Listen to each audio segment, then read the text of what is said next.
श्रीमद् भागवत महापुराण दशम स्कंद नवम अध्याय।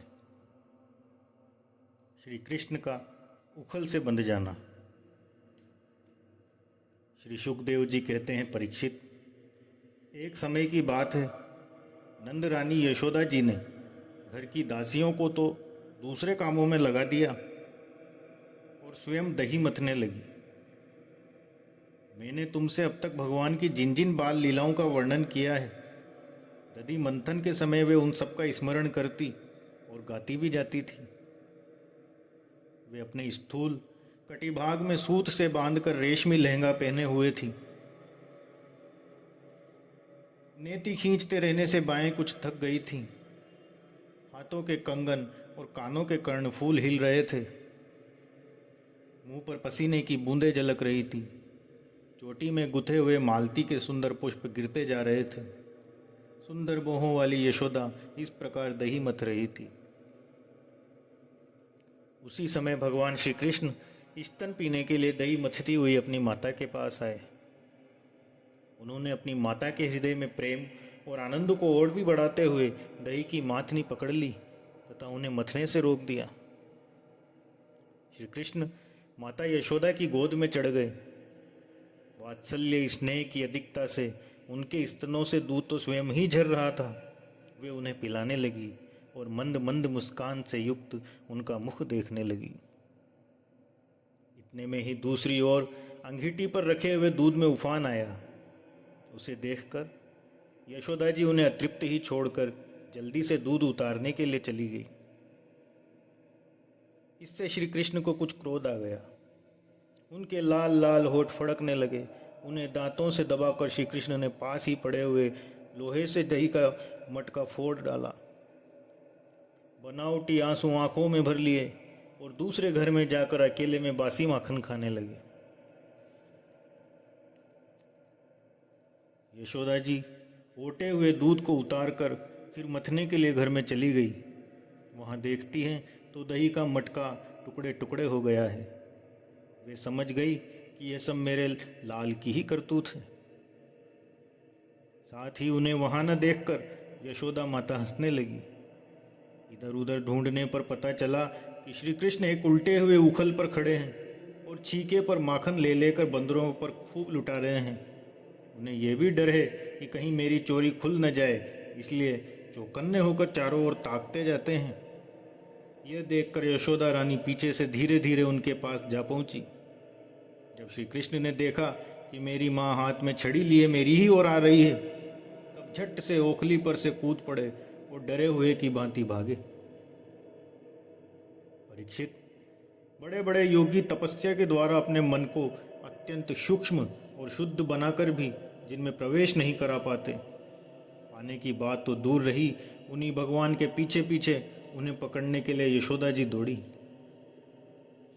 जब इस प्रकार माता यशोदा श्री कृष्ण के पीछे दौड़ने लगी, तब कुछ ही देर में बड़े बड़े एवं हिलते हुए नितंबों के कारण उनकी चाल धीमी पड़ गई। वेग से दौड़ने के कारण चोटी की गांठ ढीली पड़ गई। वे ज्यों ज्यों आगे बढ़ती, पीछे पीछे चोटी में गुते हुए फूल गिरते जाते। इस प्रकार सुंदरी यशोदा ज्यों त्यों करके उन्हें पकड़ सकी। श्री कृष्ण का हाथ पकड़कर वे उन्हें डराने धमकाने लगी।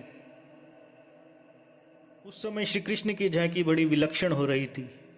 अपराध तो किया ही था, इसलिए रुलाई रोकने पर भी न रुकती थी। हाथों से आंखें मल रहे थे, इसलिए मुंह पर काजल की स्याही फैल गई थी। पिटने के भय से आंखें ऊपर की ओर उठ गई थी। उनसे व्याकुलता सूचित होती थी। जब यशोदा जी ने देखा कि लल्ला बहुत डर गया है, तब उनके हृदय में वात्सल्य स्नेह उमड़ आया। उन्होंने छड़ी फेंक दी। इसके बाद सोचा कि इसको एक बार रस्सी से बांध देना चाहिए, नहीं तो ये कहीं भाग जाएगा। परीक्षित, सच पूछो तो यशोदा मैया को अपने बालक के ऐश्वर्य का पता न था, जिसमें न बाहर है, न भीतर, न आदि है और न अंत, जो जगत के पहले भी थे, बाद में भी रहेंगे। इस जगत के भीतर तो हैं ही, बाहरी रूपों में भी, और तो क्या, जगत के रूप में भी स्वयं वही हैं। यही नहीं, जो समस्त इंद्रियों से परे और अव्यक्त हैं, उन्हीं भगवान को मनुष्य का सा रूप धारण करने के कारण पुत्र समझकर यशोदा रानी रस्सी से उखल में ठीक वैसे ही बांध देती हैं जैसे कोई साधारण सा बालक हो। माता यशोदा अपने उद्यमी और नटखट लड़के को रस्सी से बांधने लगी, तब वो 2 अंगुल छोटी पड़ गई। तब उन्होंने दूसरी रस्सी लाकर उसमें जोड़ी। जब वो भी छोटी हो गई तब उसके साथ और जोड़ी। इस प्रकार वे ज्यों ज्यों रस्सी लाती और जोड़ती गईं, त्यों त्यों जुड़ने पर भी सब 2-2 अंगुल छोटी पड़ती गईं।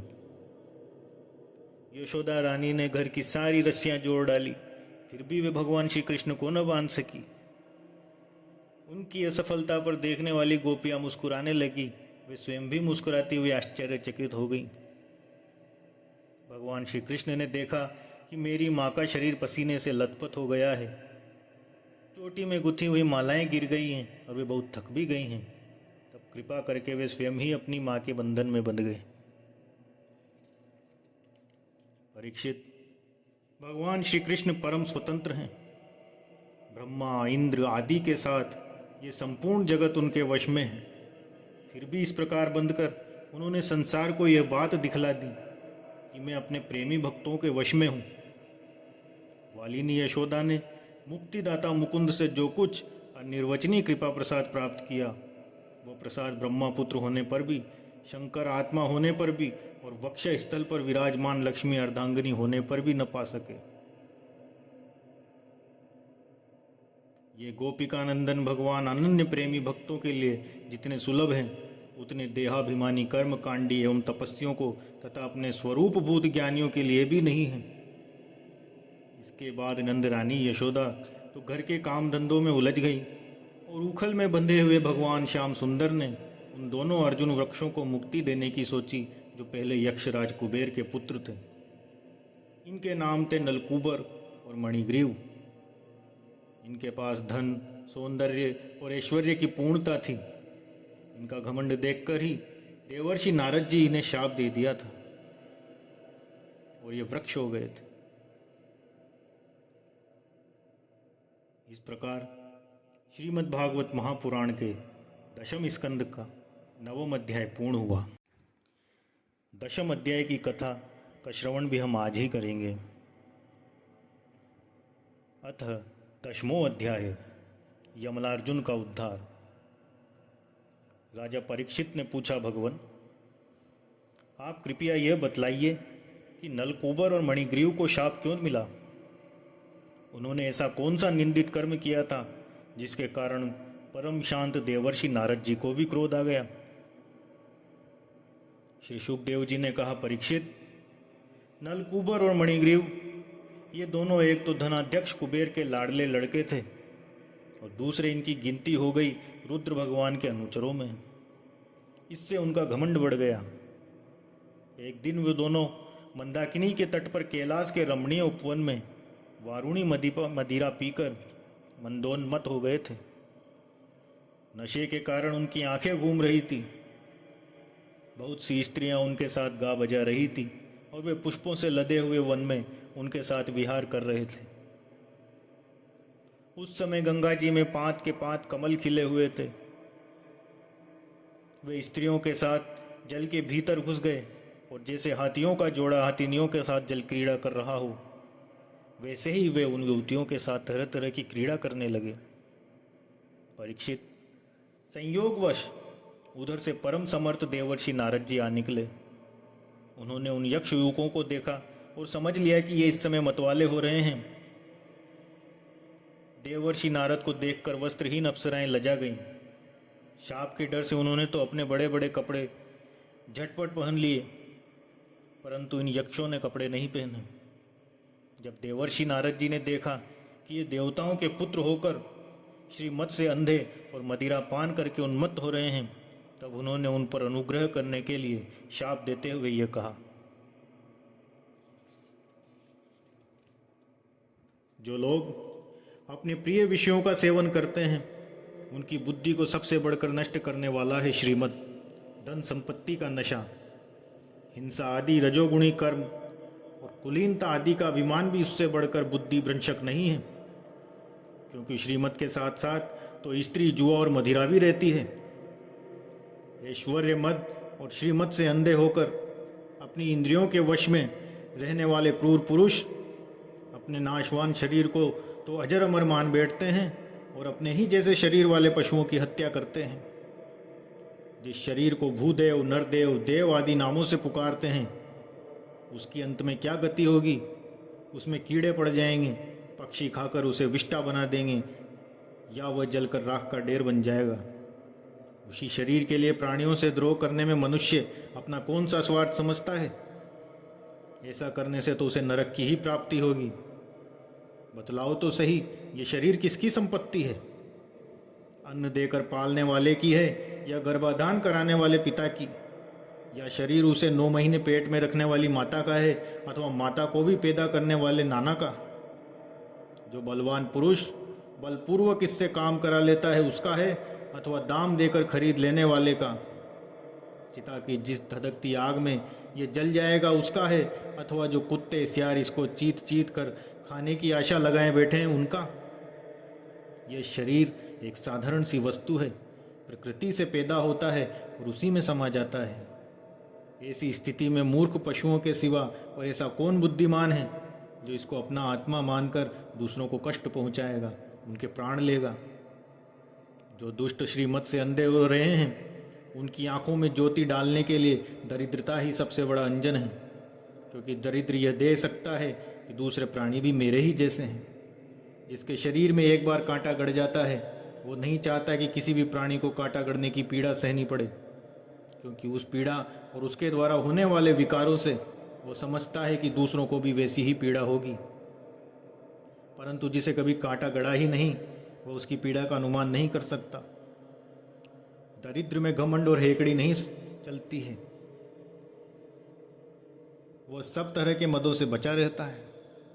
बल्कि देववश उसे जो कष्ट उठाना पड़ता है वह उसके लिए एक बहुत बड़ी तपस्या भी है।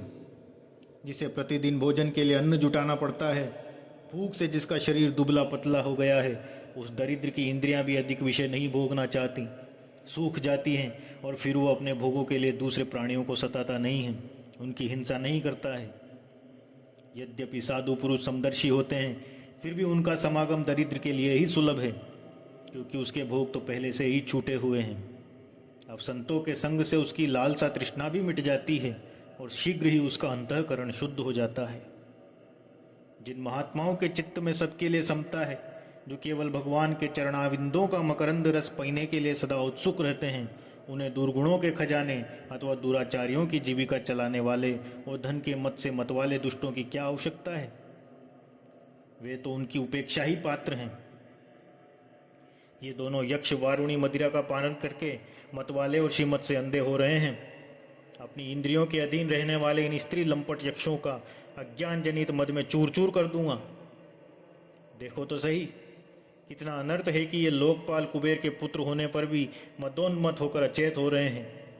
इनको इस बात का भी पता नहीं कि हम बिल्कुल नंगधड़ंग हैं, इसलिए ये दोनों वृक्ष योनि में जानने के योग्य हैं। ऐसा होने से इन्हें फिर इस प्रकार का अभिमान न होगा। वृक्ष योनि में जाने पर भी मेरी कृपा से इन्हें भगवान की स्मृति बनी रहेगी और मेरे अनुग्रह से देवताओं के 100 वर्ष बीतने पर इन्हें भगवान श्री कृष्ण का सानिध्य प्राप्त होगा और फिर भगवान के चरणों में परम प्रेम प्राप्त करके ये अपने लोक में चले जाएंगे। श्री सुखदेव जी कहते हैं, देवर्षि नारद इस प्रकार कहकर भगवान नर नारायण के आश्रम पर चले गए। नलकूबर और मणिग्रीव ये दोनों एक साथ अर्जुन के वृक्ष होकर यमलार्जुन नाम से प्रसिद्ध हुए। भगवान श्री कृष्ण ने अपने परम प्रेमी भक्त देवर्षि नारद जी की बात सत्य करने के लिए धीरे धीरे उखल घसीटते हुए उस ओर प्रस्थान किया जिधर यमलार्जुन वृक्ष थे। भगवान ने सोचा कि देवर्षि नारद मेरे अत्यंत प्यारे हैं और ये दोनों भी मेरे भक्त कुबेर के लड़के हैं, इसलिए महात्मा नारद ने जो कुछ कहा है उसे मैं ठीक उसी रूप में पूरा करूंगा। यह विचार करके भगवान श्री कृष्ण दोनों वृक्षों के बीच में घुस गए। वे तो दूसरी ओर निकल गए, परंतु उखल टेढ़ा होकर अटक गया। दामोदर भगवान श्री कृष्ण की कमर में रस्सी कसी हुई थी। उन्होंने अपने पीछे लुढ़कते हुए उखल को ज्यों ही तनिक जोर से खींचा, त्यों ही पेड़ों की सारी जड़ें उखड़ गईं।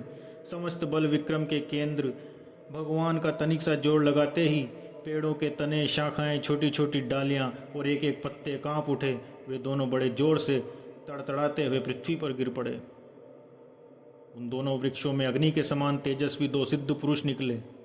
उनके चमचमाते हुए सौंदर्य से दिशाएं दमक उठीं। उन्होंने संपूर्ण लोकों के स्वामी भगवान श्री कृष्ण के पास आकर उनके चरणों में सिर रखकर प्रणाम किया और हाथ जोड़कर शुद्ध हृदय से वे उनकी इस प्रकार स्तुति करने लगे। उन्होंने कहा, सच्चिदानंद स्वरूप, सबको अपनी ओर आकर्षित करने वाले परम योगेश्वर श्री कृष्ण, आप प्रकृति से अतीत स्वयं पुरुषोत्तम हैं।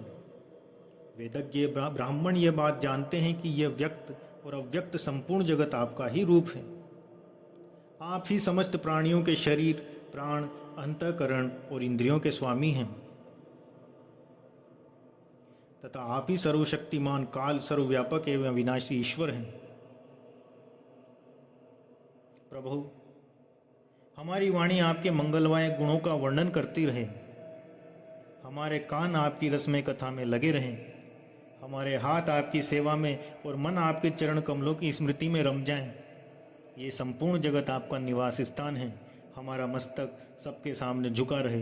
संत आपके प्रत्यक्ष शरीर हैं, हमारी आंखें उनके दर्शन करती रहें।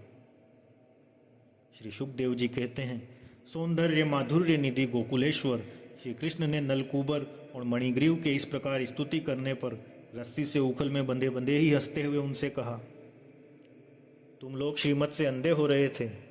मैं पहले से ही यह बात जानता था कि परम कारुणिक देवर्षि नारद ने शाप देकर तुम्हारा ऐश्वर्य नष्ट कर दिया तथा इस प्रकार तुम्हारे ऊपर कृपा की। जिनकी बुद्धि समदर्शिनी है और हृदय पूर्ण रूप से मेरे प्रति समर्पित है, उन साधु पुरुषों के दर्शन से बंधन होना ठीक वैसे ही संभव नहीं है जैसे सूर्योदय होने पर मनुष्य के नेत्रों के सामने अंधकार का होना। इसलिए नलकूबर और मणिग्रीव, तुम लोग मेरे परायण होकर अपने अपने घर जाओ। तुम लोगों को संसार चक्र से छुड़ाने वाले अनन्य भक्ति भाव की जो तुम्हें अभीष्ट है प्राप्ति हो गई है। श्री शुकदेव जी कहते हैं, जब भगवान ने इस प्रकार कहा तब उन दोनों ने उनकी परिक्रमा की और बार बार प्रणाम किया। इसके बाद उखल में बंधे हुए सर्वेश्वर की आज्ञा प्राप्त करके उन लोगों ने उत्तर दिशा की यात्रा की। इस प्रकार श्रीमद् भागवत महापुराण का 10वें स्कंद का 10वां अध्याय पूर्ण हुआ। जय श्री कृष्ण। ओम नमो भगवते वासुदेवाय।